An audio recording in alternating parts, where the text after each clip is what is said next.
Hi, I'm Bill Steele, and I'm co-leader of Proyecto Espeleologico Sistema Huautla, PESH, we call it for short, which is the ongoing exploration study of Sistema Huautla. Some people call it the greatest cave in the world, but it is the deepest cave in the Western Hemisphere. I've just returned to Texas after a 4-day drive across Mexico and 5 weeks on an expedition.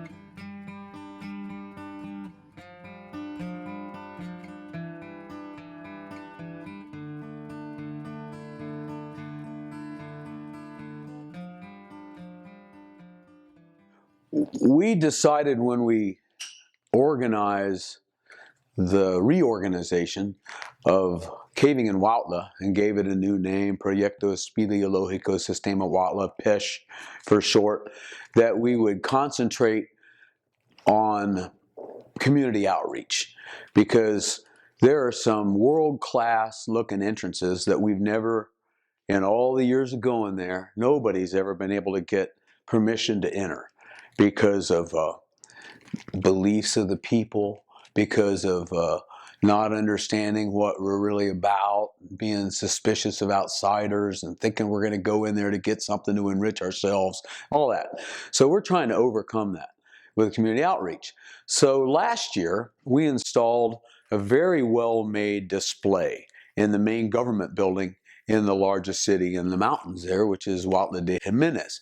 And it's National Park Service Visitor Center quality, made by the same companies that make stuff for the National Park Service. We got a generous grant from a supporter to build it. And I'm happy to report that a year later, with probably thousands of viewings and flipping through the pictures, it's in perfect shape.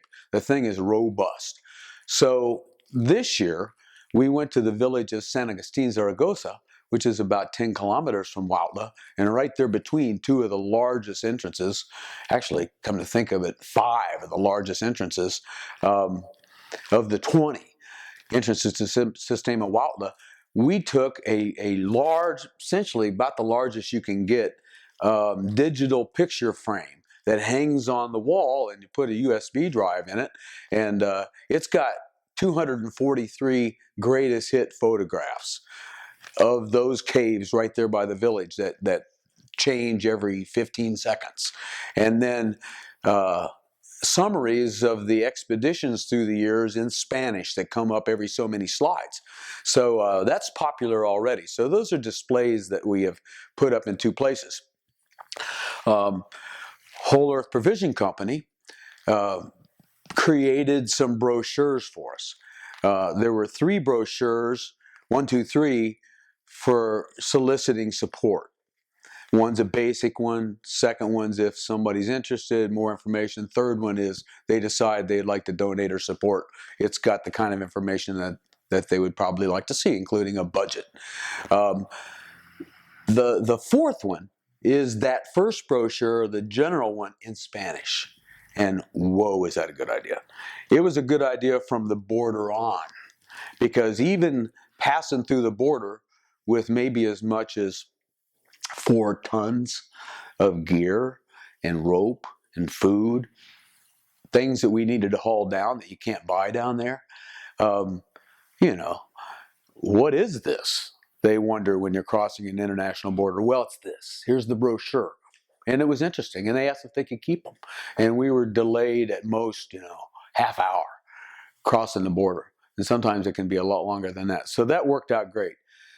Then there was the unexpected thing. The unexpected thing was someone who turned up in Huautla, and her name is Alma Rodriguez. Alma sent me a friend request last November, and I saw that she was from Huautla. That's good enough for me. I need as many friends there as I can get. But then I noticed that she made comments on postings about our caving there that were in very good English. So I asked her, how do you speak English so well and write English so well? Well, it turns out she's got a degree in English and a degree in French from the university in Puebla. And she taught in Tehuacan at the university there, at university level. So she's teaching now in Huautla. And she said that she thinks what we're doing there is the most interesting thing happening in her homeland, and she wanted to be a part of it. Well, was she ever? She's a big part of it, and now a crucial part of it. She not only translated every one of the 14 school presentations I gave, and I'll say more about that in a second, but she is a diplomat. And she is learning Mazatec, but she's a linguist, so she's learning it faster than anybody I know. And that's an Indian language, an ancient Indian language. Her mother speaks it fluently, so she's able to speak it with her mother because she lives with her mother. But she can understand 70% of what is being said in that language. And that was real beneficial because there were several times when I gave a presentation and I could tell she was listening to a conversation a few feet away, and then she'd turn around to me and say something like, they're talking about what you just said and it's positive, or, she knew what they were saying in Mazatec, and I, could hardly pick out a syllable in it.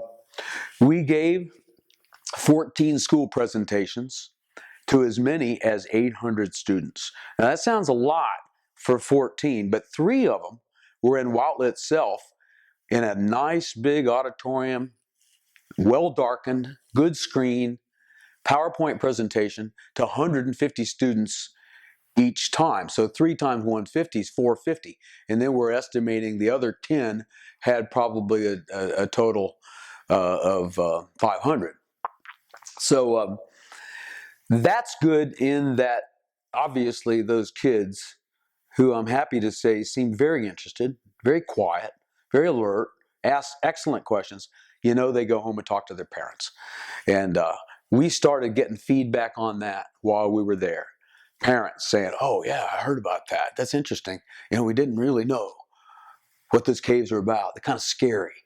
They're big and dark and deep, and wind blows out of them, and you hear noises down in there, and people guess what's happening in there, and the cave spirits maybe live in there and so forth. But you take pictures, you show our kids, and they're interested in the science and the reality of it. So that was good. So we're looking toward the future, and maybe the immediate future, maybe next year is the year where the highest entrances to Sistema Huautla, the big, amazing entrances that we've never been able to go in, will finally be available to us. Then there's the aspect that is new. And I guess over the last couple of years of PESH expeditions, I've seen it coming. And that's to address the spiritual aspect of the caves. Because there's a firm belief by the Mazatec speakers, by those who haven't maybe gotten a high school education, or maybe have, and still have the same spiritual beliefs about the caves. There's strong spiritual beliefs among those people. And we, of course, completely respect those. Some of them have to do with the caves.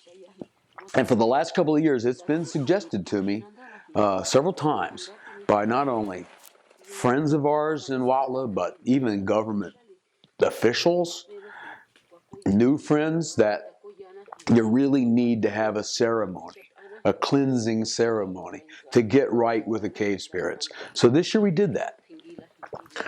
How do you go about that? Well, it kind of came to us this year. It was the time for it to happen. And it did.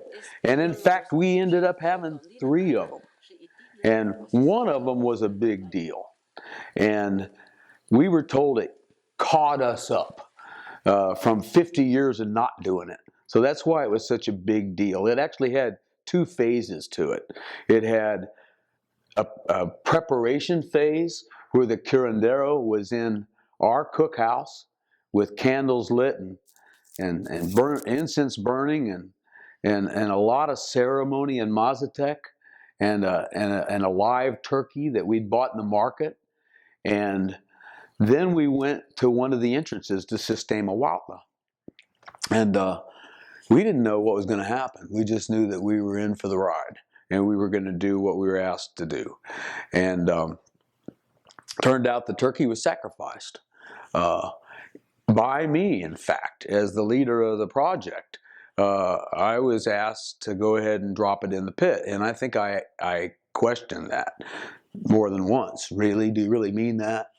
And he did. He did really mean that. So down it went, and of course it died in the fall, as was reported later by people that saw its remains at the bottom.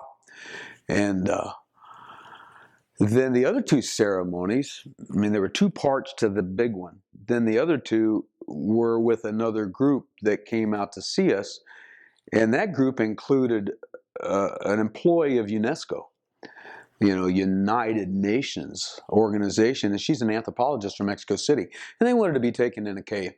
And so there's what I call easy cave near Plan Carlota where we were staying, meaning you don't need ropes, you can just walk in, there's nothing to fall off of.